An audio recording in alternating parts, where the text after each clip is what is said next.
Hello everyone.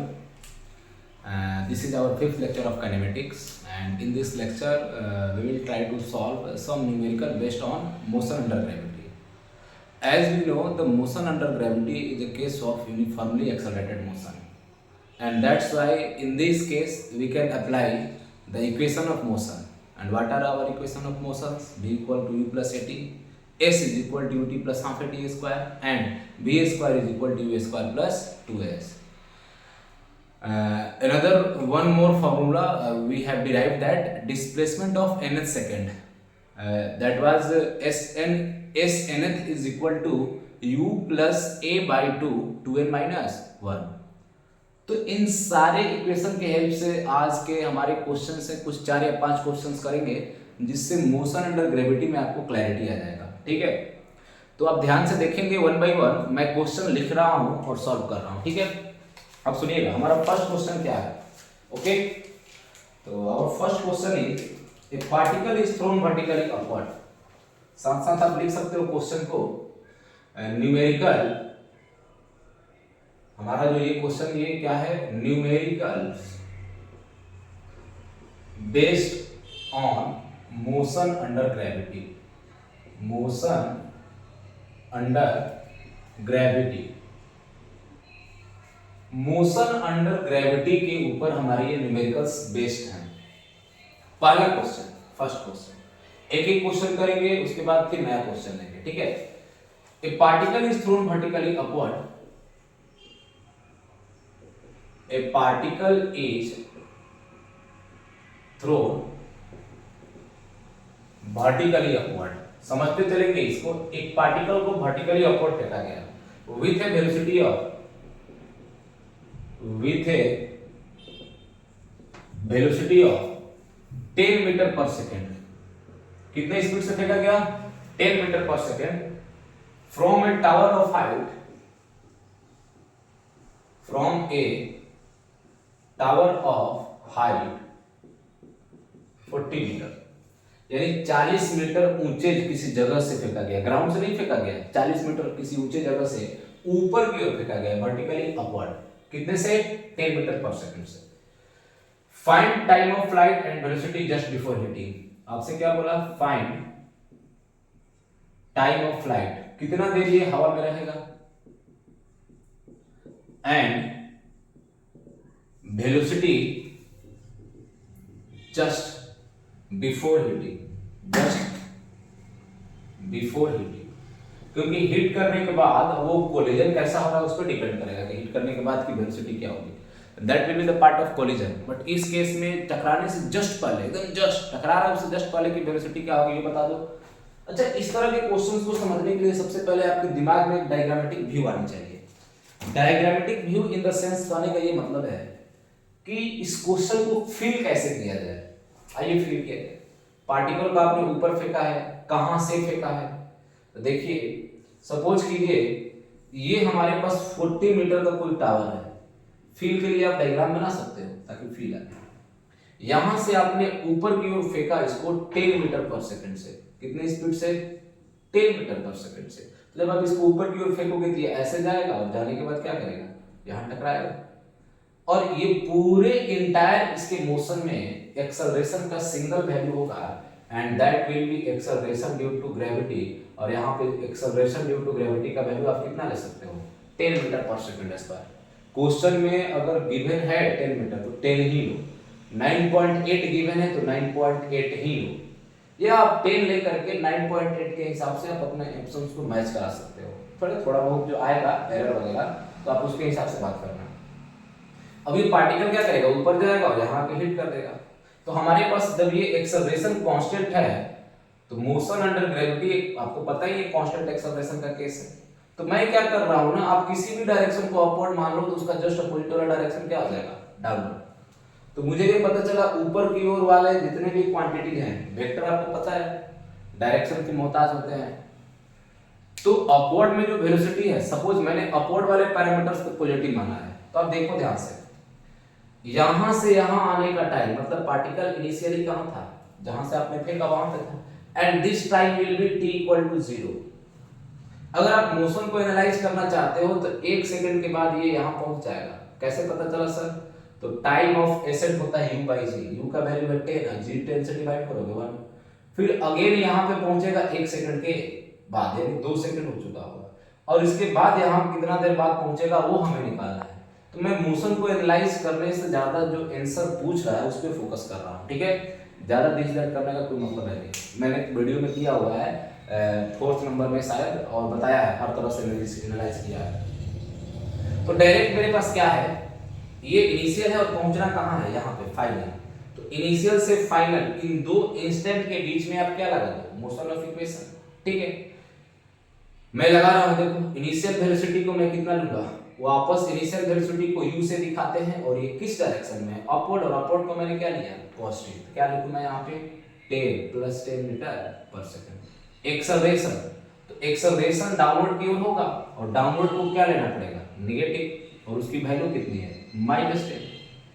पहुंचना है यहाँ पे, ध्यान दीजिएगा डिस्प्लेसमेंट कितना होनी चाहिए, यहां से यहां पहुंचा, तो डिस्प्लेसमेंट की डायरेक्शन होती है इनिशियल टू फाइनल, तो इनिशियल से फाइनल में लाइएगा तो नीचे की ओर डायरेक्शन आएगी, और डिस्प्लेसमेंट की मैग्नीट्यूड कितनी है 40, तो आप बोलोगे डिस्प्लेसमेंट कितना हो जाएगा, -40 मीटर। क्या हमारे पास ये सारा इंफॉर्मेशन है, u है, a है, s है, और निकालना क्या है, t। अब जैसे आपको ये 4 पैरामीटर्स दिख रहे हैं, इन चारों के चारों पैरामीटर्स किसी न किसी मोशन ऑफ इक्वेशन में आते होंगे। अब ध्यान से देखो, s = ut + हाफ at², उसमें आते हैं, तो मैं ये अप्लाई करने वाला हूं, s = ut + half at²। s की वैल्यू पुट करो, विद साइन पुट करना है, बहुत जरूरी है, ये साइन ध्यान रखना। 10 × t, हाफ a की वैल्यू कितनी है, -10 t²। इससे ये डिवाइड हो जाएगा 5 टाइम्स। आप अगेन क्या लिख सकते हो, -40 10t -5 t²। अगेन ये 5 से डिवाइड हो सकता है, एक काम करो इधर ले आओ, ठीक है? तो ये हो जाएगा t², चलो लिख लेते हैं 5t² -10t -40 = 0, और अगर मैं इसको 5 से डिवाइड कर दूंगा तो t² -2t -8 = 0। ये क्वाड्रेटिक बन रहा है। तो क्वाड्रेटिक इक्वेशन को सॉल्व कैसे करते हैं आपको आता होगा, बीच वाले को मैं फैक्टराइज करूंगा, t² 1 × 8 -8, और इसको फैक्टराइज करो, -4 + 2 में फैक्टराइज हो जाएगा, -40 + 2t -8 = 0। t कॉमन लो यहाँ से, t -4, यहाँ से 2 कॉमन लो, t -4, तो यहाँ से 2 टर्म आया, टाइम का एक वैल्यू आया -2 और एक आया 4 सेकंड। क्या आपको लग रहा है टाइम रिलेटिव होगा, ये रिजेक्ट कर दो, 4 सेकंड के बाद ये जमीन पे हिट कर जाएगा, यहाँ पे था t = 0 पे, और t = 4 सेकंड पे यहाँ पहुंच जाएगा, मतलब हमारा टाइम ऑफ फ्लाइट का आंसर आ गया। अब बोला वेलोसिटी बताइए कब, हिट करने से जस्ट पहले, तो यहीं का वेलोसिटी पूछा है, तो उस वेलोसिटी को बताने के लिए आप वेलोसिटी वाले एक्सप्रेशन का यूज करो। क्या होता है, velocity v = u + at। Time हमें पता चल चुका है 4 सेकंड, तो फाइनल वेलोसिटी ही तो बताना है, इनिशियल वेलोसिटी कितना है, +10, और ये एक्सेलरेशन का वैल्यू -10 × 4, यानी 10 - 40, that means -30 metre per second. Now ये माइनस साइन क्या दिखा रहा है, देखो ध्यान से, माइनस का मतलब डाउनवर्ड, यानी यहाँ पे जब टकराएगा तब खुद सोचो ना, जो वेलोसिटी जिससे वो टकराएगा वो डाउनवर्ड की ओर होगा, और जब मैं एरो से डाउनवर्ड दिखा चुका हूँ तो यहाँ पर माइनस मत लगाइएगा, क्योंकि माइनस साइन सिर्फ और सिर्फ डायरेक्शन बताने में काम में आ रहा है, ठीक है? ये क्वेश्चन आप समझे होंगे, दो ही चीज पूछा हुआ था, time of flight and velocity before hitting. तो टाइम ऑफ फ्लाइट मेरा 4 सेकंड आया, और वेलोसिटी कितना आया हिटिंग से पहले, -30, और आप 30 बोल सकते हो, क्योंकि हिट कर रहा है जिस वेलोसिटी, उस मैग्नीट्यूड के चक्कर में पड़ो ना, माइनस साइन तो ये बता रहा है कि डाउनवर्ड में कितना है। ओके, आई थिंक आपको ये क्वेश्चन समझ में आया होगा, आप इसको ध्यान से नोट कर सकते हो, ठीक है? अब मैं अगला क्वेश्चन लेता हूं, बोर्ड साफ करूंगा, ठीक?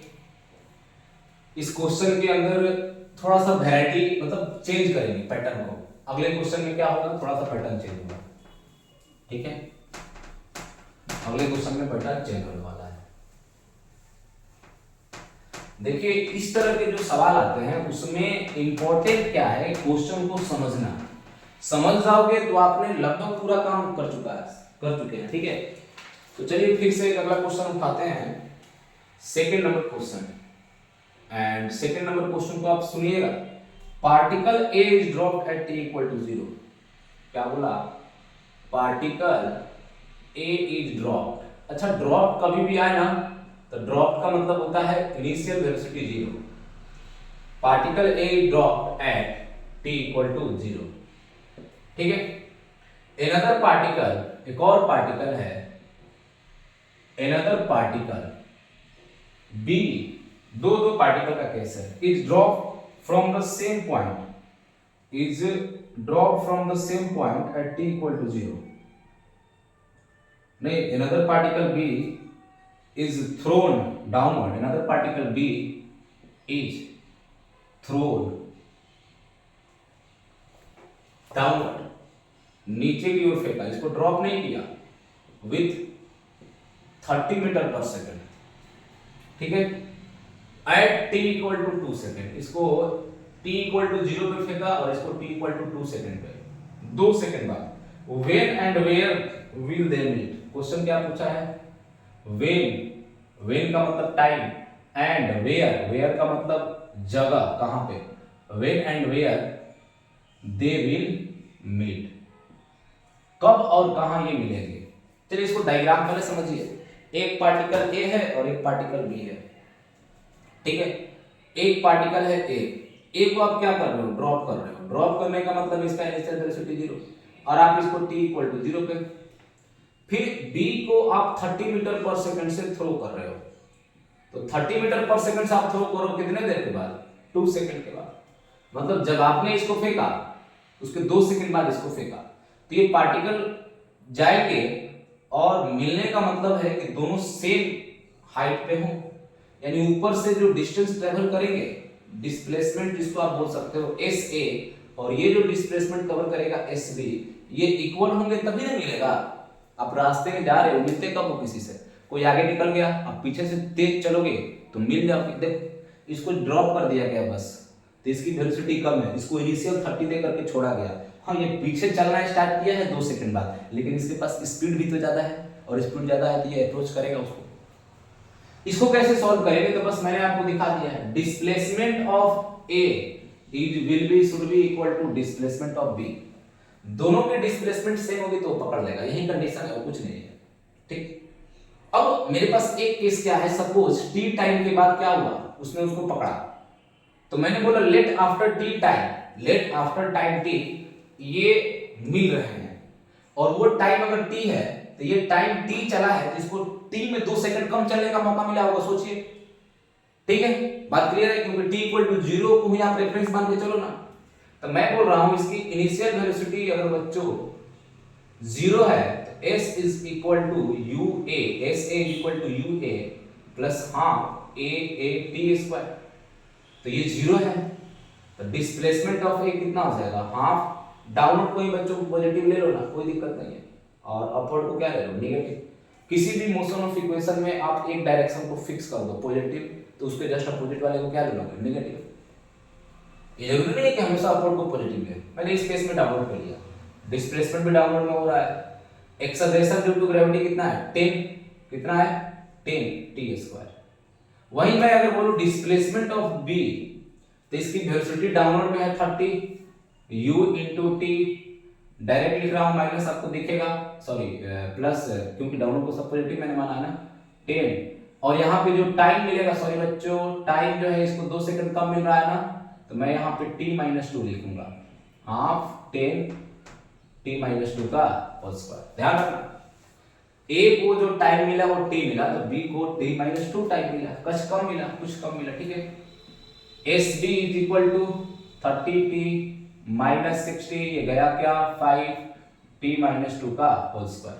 अब मैं दोनों को इक्वेट करने वाला हूं, दोनों को क्या करने वाला हूं, इक्वेट करना वाला हूं। इसको और थोड़ा सॉल्व कर लिया गया आगे, -60 प्लस a माइनस b का whole square, a square minus 2ab, तो 2 into 2 4 हो जाएगा, प्लस 4, आप इसको सॉल्व करो और लिख लो 65t स्क्वायर, ये हो जाएगा -20t प्लस 20, सब्ट्रैक्ट हो रहा है, कर दो subtract, 10t minus 40 plus 5t square, this is displacement of b in time t-2, ठीक है, क्योंकि इसको t चलने के लिए मिला एक को, तो इसको t-2 चलने को मिला।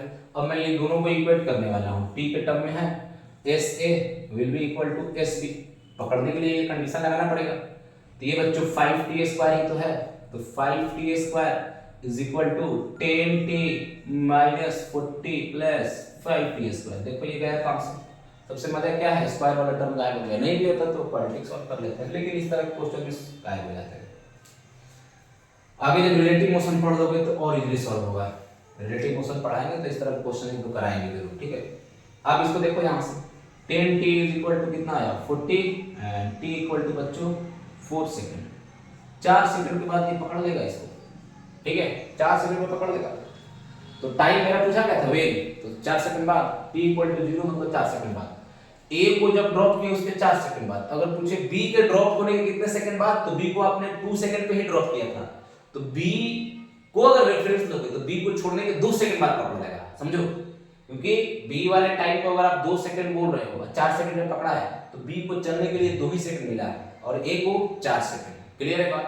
अब क्वेश्चन में पूछा क्या, when and where they will meet, तो ये ऑलरेडी बोला है t इक्वल टू 0 जिसको बोला है उसी से के हिसाब से आप बात कीजिए ना। अब मुझे क्या पूछा है कि वेयर कहां मिलेंगे, तो कहां मिलेंगे मतलब जहां फेंका गया है वहां से, तो कोई भी निकालो ना आंसर सेम आएगा। चलो ऐसे निकाल लो, ऐसे निकालना इजी है। 5t², t की वैल्यू कितनी है 4, तो 16 5 जा 80, यानी जहां से फेंका गया है उससे 80 मीटर बिलो वो मीट करेंगे, मिलेंगे, ठीक है। और अगर हमारे पास कुछ हाइट दिया रहता है इनका ग्राउंड से, सपोज 100 मीटर, तो आप बोल सकते थे ग्राउंड से 20 मीटर पे, लेकिन हाइट दिया नहीं है। मैं क्या बोल रहा हूँ, अभी मैं रिपीट कर रहा हूँ इस बात को। सपोज अगर बोलता है कि इन दोनों को मैंने 100 मीटर हाइट से फेंका है, तो बताओ ग्राउंड से कितने ऊपर मिलेंगे। तो ऊपर से 80 चल चुके हैं और ये इनका हाइट 100 दिया हुआ होता तो बोलते कि नीचे यानी 20 मीटर के हाइट पे मिलते। बट इस क्वेश्चन के हिसाब से 80 मीटर बिलो, 80 मीटर नीचे जाके मिलेंगे, मतलब 4 सेकंड पे 80 मीटर नीचे जाके मिलेंगे। ये क्वेश्चन आप समझ चुके होंगे, ठीक है, ओके। अगला क्वेश्चन देखते हैं, इसको आप नोट कर सकते हो। अगला क्वेश्चन, अगर आपको समझ आ रहा है, मजा आ रहा है तो बताइएगा। क्वेश्चन के भी न्यूमेरिकल बहुत इंपॉर्टेंट होते हैं, न्यूमेरिकल में थ्योरी अप्लाई होता है, और कैसे आएगा तो धीरे धीरे आप इसके लैंग्वेज को समझोगे, अचानक कोई नहीं समझता है। तो मैं इसको मिटा रहा हूं ताकि हम थर्ड क्वेश्चन लें। 5 क्वेश्चन लेंगे, 5 क्वेश्चन को अगर आप ठीक से समझ जाओगे तो मोशन अंडर ग्रेविटी के आप किसी भी क्वेश्चन को इजीली सॉल्व करोगे, ठीक है। अब इजीली एक क्वेश्चन और डिफिकल्ट हो, अगर नया लैंग्वेज में है तो फिर आपको उसको सॉल्व तो करना ही पड़ेगा। तो इसीलिए तरीका यही होता है जितना अधिक हो सके क्वेश्चन को आप सॉल्व कीजिए। मैं एक आपको प्रोसेस दे रहा हूं, सहारा दे रहा हूं। अगला क्वेश्चन क्या है, देखिए सुनिए ध्यान से। और next question is a particle is dropped from 100 metre. थोड़ा केस बदल रहा है थर्ड में। A particle is dropped from 100 metre, 100 metre ऊंचा से छोड़ दिया, ड्रॉप कर दिया। And another particle is projected, and another particle is projected vertically up, ऊपर की ओर, वर्टिकली अप, विथ कितने से फेंका है, वेलोसिटी 50 मीटर पर सेकंड। जो फेंका है वो वेलोसिटी कितनी है 50 metre per second, very good. From the ground along the same line, ground से फेंका है, फ्रॉम द ग्राउंड, ये कहां से फेंका है, ग्राउंड से, along the same line. Same line मतलब जिस लाइन पे उसको छोड़ा है उसी लाइन पे इसको फेंका है। मैं डायग्राम बनाऊंगा जरूर। Find out the position and where the two particle will meet. Find out the position where the two particle will meet. और क्वेश्चन में आपको दिया गया है take g is equal to 10 metre per second square. अगर ऐसा बोल दिया ना तो आप g का वैल्यू 10 ही लोगे, ठीक है। क्यों, क्वेश्चन में बोला तो आप एकदम दिल खोल के 10 लोगे, कोई टेंशन वाली बात ही नहीं है। अब इस क्वेश्चन को समझना, यहां पे मैं बना रहा हूं डायग्राम। एक 100 मीटर की हाइट से को ड्रॉप किया आपने, यहां से, ये हाइट कितना है 100 मीटर, ठीक है।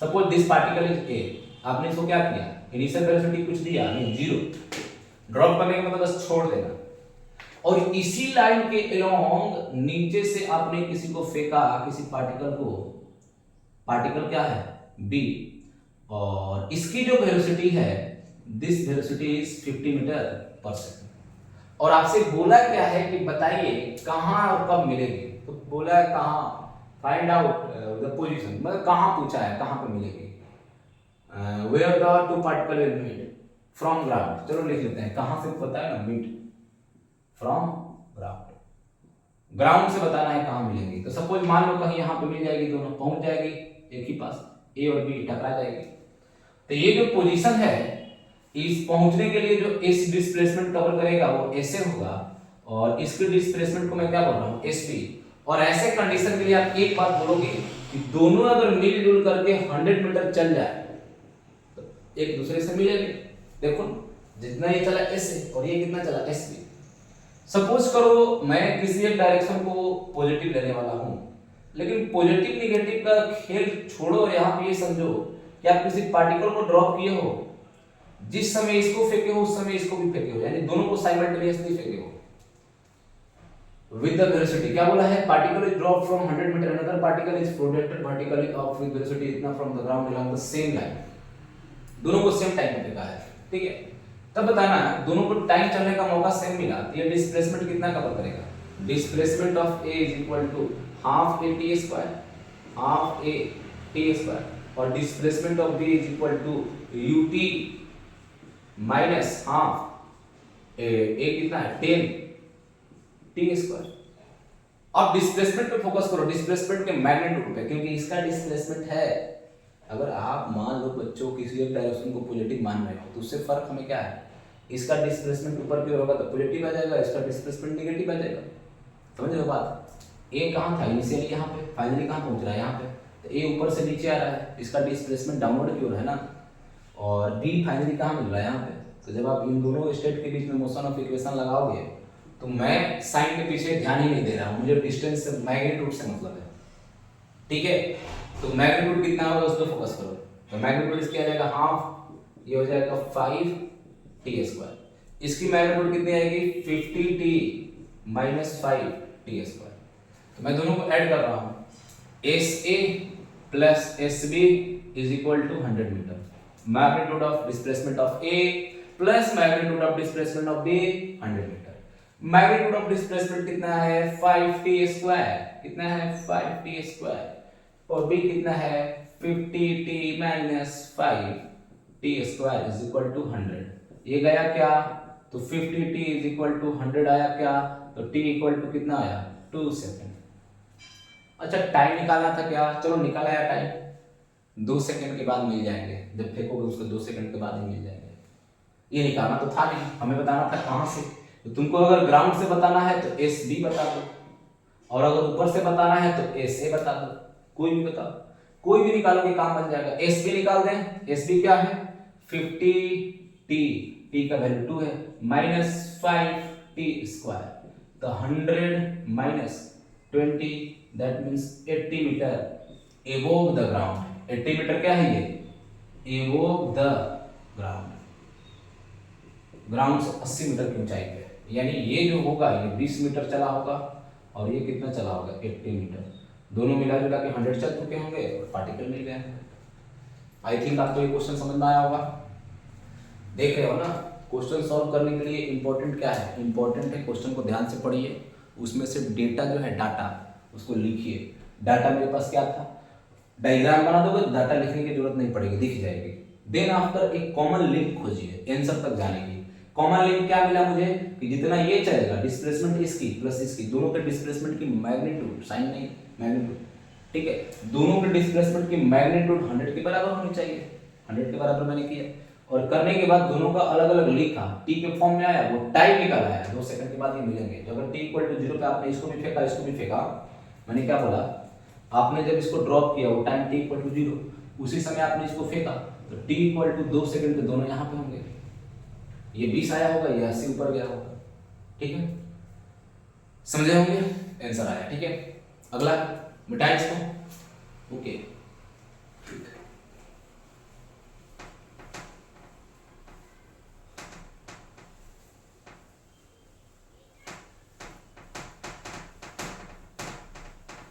अगला क्वेश्चन लेते हैं, नेक्स्ट क्वेश्चन क्या है सुनिए। ए particle is dropped from a tower. अगला क्वेश्चन क्या है, 4th number. A particle is dropped from a tower से फेंक रहा है, जमीन से नहीं, from a tower. Okay, it is found that, क्या पाया गया, इट इज फाउंड दैट, ये देखा गया, it is found that it travels 45 metre, it travels 45 metre, कितना चला, 45 metre. In the last second of its journey, in the last second मतलब journey अब खत्म हो रहा था, है ना, तुम्हारे जीवन का आखिरी साल, मतलब उसी साल तुम्हारी डेथ होगी, that is the last year of your life. तो लास्ट सेकंड का मतलब उस सेकंड के बाद इसकी खत्म, journey complete.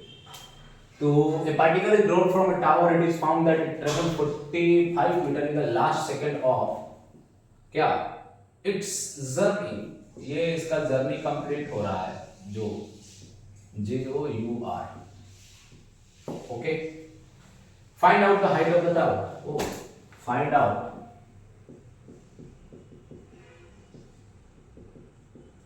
The height of the tower. Tower की हाइट क्या होगी, आइए देखिए क्या डाटा है मेरे पास। ये बोला कि आपने क्या किया, पार्टिकल इज ड्रॉप, अच्छा ड्रॉप किया है, इनिशियल वेलोसिटी 0 होगा। मुझे नहीं पता इसकी हाइट कितनी है, ये तो पता करनी है, लेकिन मुझे पता चला कि जो लास्ट सेकंड है, उस लास्ट सेकंड में ये कितना ट्रेवल किया है। तो डिस्प्लेसमेंट ऑफ nth सेकंड क्या होता है, u plus a by 2 2n minus 1। और अगर मैं बोलूं इसकी nth सेकंड यानी 5th सेकंड के डिस्प्लेसमेंट है 45 मीटर, u कितनी है 0, a कितना 10 डिवाइडेड बाई 2 2n माइनस 1। तो ये गया बच्चों, बचेगा कितना 5। तो 2n minus 1 is equal to 45 divided by 8, 5 इधर भेजोगे कितना आएगा 9, यानी 2n minus 1 is equal to 9, और ये आ गया 10, n इज इक्वल टू कितना आया 5 सेकंड, यानी जिस लास्ट सेकंड का बात किया वो 5वां सेकंड है। मान लो मैं बोल रहा हूँ तुम्हारा जिंदगी का लास्ट सेकंड, लास्ट ईयर चल रहा है और तुम 30 साल के हो। आप तो 30 साल के नहीं होंगे, आप तो 18-17 साल वाले बच्चे हैं। सपोज करो मेरे जीवन का लास्ट आखिरी समय चल रहा है और मेरा इतना जल्दी नहीं, मान लो किसी बूढ़े आदमी का, ठीक है, जीवन का आखिरी समय चल रहा है, आखिरी साल, किसी ने बोला तुम्हारी लाइफ का आखिरी साल है ये, और उसका एज है 60 ईयर, मतलब 60 ईयर अभी बर्थडे सेलिब्रेट करने वाला है 60वां, तो वही लास्ट साल होगा, क्योंकि 60वां बर्थडे सेलिब्रेट करने के बाद 61वां ईयर स्टार्ट हो जाएगा। तो लास्ट सेकंड का मतलब ये है, लास्ट सेकंड में ये 45 चला और पता चल गया मुझे कि ये 5 सेकंड ही चला है। 4 से 5 सेकंड के बीच वाले सेकंड को बोलोगे 5th सेकंड, और वो 4 से 5 वाला सेकंड जो है वही लास्ट सेकंड है। उस लास्ट सेकंड में कितना चला है, तो हमें टाइम मिल गया, कितना देर तक इसको गिरने का मौका मिला। और ड्रॉप वाले केस में आपको पता होगा जो टाइम होता है वो 2h/g होता है, अंडर रूट में होता है। Very good. और अगर मैं बोलूं टाइम कितना मेरे पास मिला 5 सेकेंड, तो 2h/g स्क्वायर कर दो दोनों साइड, रूट हट जाएगा बच्चों, तो इधर स्क्वायर करोगे तब 25 2h/g, तो ये चला गया बच्चों 5 टाइम्स, तो h इज इक्वल टू कितना आ जाएगा 125 मीटर। ठीक है सर, ये फार्मूला नहीं याद हो तो कोई बात नहीं, फार्मूला नहीं याद है तो तुमको ये पता है s is equal to ut plus half t square. बोलो हाफ एक कितना है 10, टाइम कितना मिला 5 सेकंड, उसका स्क्वायर करो। हाँ सर ये मजा आया, बस जो मजा आ रहा है उसको ध्यान में रखो। फार्मूला क्या वो जो है इसी से ने बनाया है, ड्रॉप का फार्मूला होता है कितना देर में लगाता है, ये लगा लो, ये इजी है।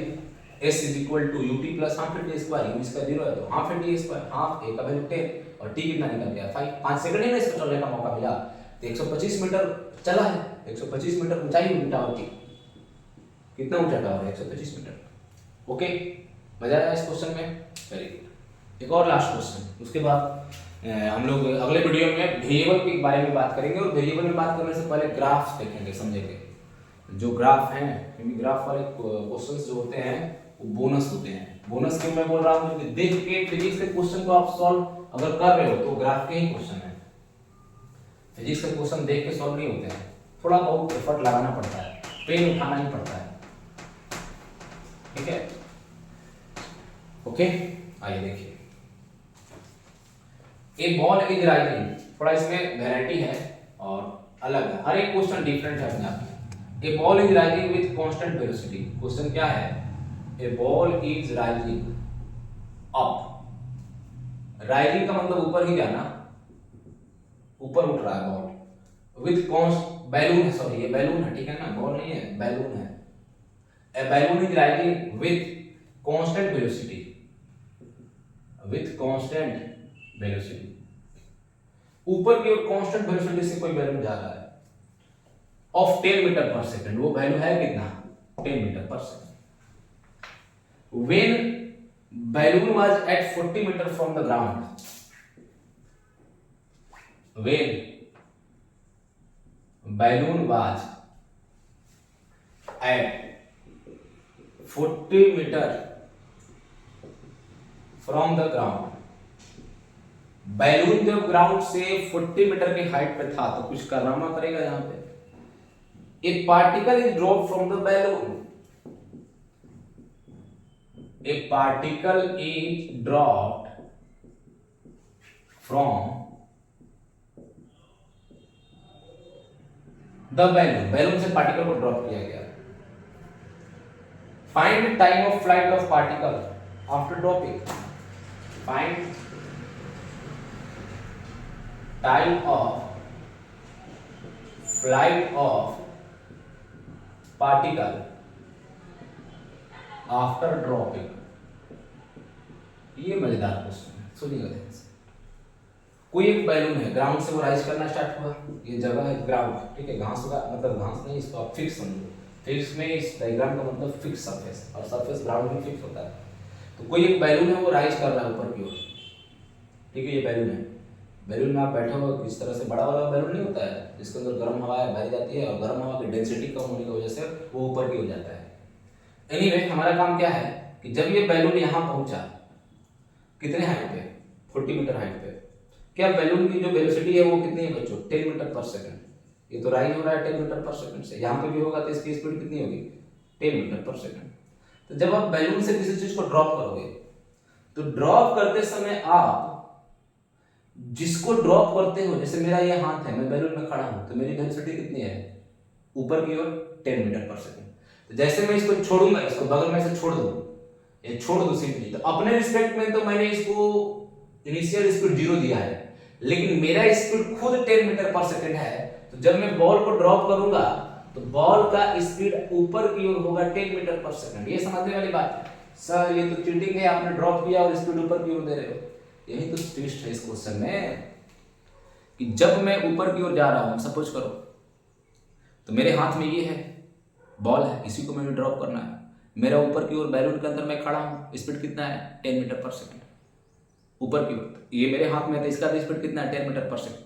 अब मैंने बोला है मैं तुमको ड्रॉप कर रहा हूँ, मैं जैसे ड्रॉप करूंगा तो क्या ड्रॉप करते स्पीड इसकी खत्म हो जाएगी, नहीं, ड्रॉप करते ही अब इसके ऊपर एक्सेलरेशन आएगा, और एक्सेलरेशन ड्यू टू ग्रेविटी।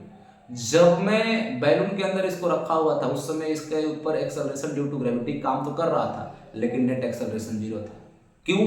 क्योंकि मेरे हाथ पे होने की वजह से कुछ नॉर्मल रिएक्शन आया और फोर्स लगा नीचे mg, ऊपर नॉर्मल, और नेट फोर्स 0 होने की वजह से इसका एक्सेलरेशन 0 था, इसलिए कांस्टेंट वेलोसिटी से ऊपर जा रहा था।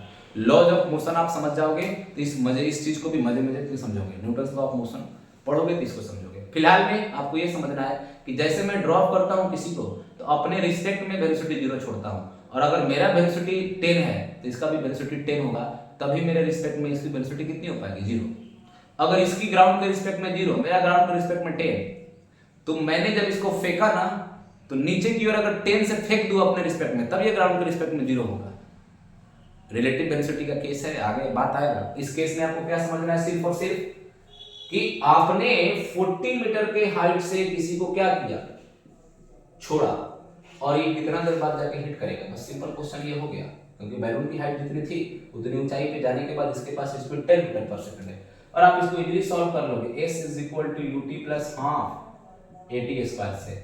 s कितना है, सपोज करो आपने अपवर्ड को पॉजिटिव लिया, सर डाउनवर्ड को लीजिए, चलो डाउनवर्ड को लेते हैं पॉजिटिव। अपवर्ड क्या होगा, नेगेटिव।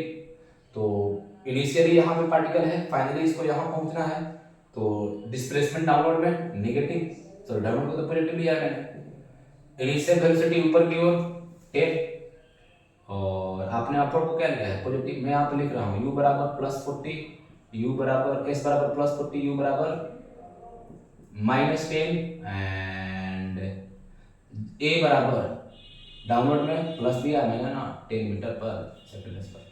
ठीक है, कंफ्यूजन नहीं होनी चाहिए कोई। मैंने इस केस को पॉजिटिव लिया। मैं चाहता हूँ आपको पॉजिटिव नेगेटिव में दिक्कत हो ही ना, जो आपका मन करे, जो आपकी इच्छा करे, जिस डायरेक्शन को पॉजिटिव लेना है लो, लेकिन ऐसा इच्छा ना करना कि सर डाउनवर्ड को भी पॉजिटिव लेंगे, अपवर्ड को भी पॉजिटिव लेंगे। ये आपकी इच्छा काम नहीं करेगी। कुछ रूल होता है ना, कोई वेक्टर अगर डाउनवर्ड में पॉजिटिव है तो अपवर्ड में नेगेटिव लेना पड़ेगा, अपवर्ड में अगर पॉजिटिव है डाउनवर्ड में नेगेटिव लेना पड़ेगा। हाँ, कोई एक डायरेक्शन को आप पॉजिटिव मान सकते हो। मैंने इस केस में इसको पॉजिटिव माना ताकि आपको डाउनवर्ड को भी पॉजिटिव मानने में डर ना लगे। डिस्प्लेसमेंट इनिशियल से फाइनल की ओर डाउनवर्ड में पॉजिटिव, इनिशियल वेलोसिटी ऊपर की ओर अपवर्ड होने की वजह से नेगेटिव, एक्सेलरेशन डाउनवर्ड में होता है इसलिए पॉजिटिव। तो s is equal to ut plus half, a कितना है 10, ठीक है। इस पर ये गया क्या 5 टाइम्स में, ठीक है। तो 5t स्क्वायर माइनस 10t और ये उधर जाएगा तो हो जाएगा 40 इक्वल टू 0। 5 से डिवाइड होता हुआ दिख रहा है, t square minus 2t minus 8 is equal to 0 और आप इसको फैक्टराइज कर लो, -4t plus 2t minus 8 t minus 4 2 t minus 4। यहाँ से टाइम के दो वैल्यू आया, एक तो 4 सेकंड आया और दूसरा -2 सेकंड। देखो आज t प्लस 2 t minus 4 is equal to 0। t minus 2 क्या एक्सेप्ट करोगे नेगेटिव टाइम? नो, ये आप एक्सेप्ट ही नहीं करोगे, ठीक है ना सर। हम तो एक्सेप्ट करेंगे, करोगे बेवकूफ़ी है। नेगेटिव टाइम का मतलब क्या होता है? पास्ट में जाओगे क्या? नहीं। तो कितना आया मेरे पास आंसर आया 4 सेकंड। मतलब क्या समझे आप लोग, ये बॉल को अगर आप बैलून से गिराओगे तो 4 सेकंड के बाद वो कहाँ गिरेगा? जमीन पे। हमसे पूछा थोड़ी था सर जमीन पे गिरेगा, ये तो बोला था time of flight of particle. अरे टाइम ऑफ फ्लाइट का मतलब कितना देर उड़ता रहा वो। जब जमीन पे गिरने से पहले तक वाले हवा में जितना देर रहा उसी को ना बोलेगा उड़ता रहा।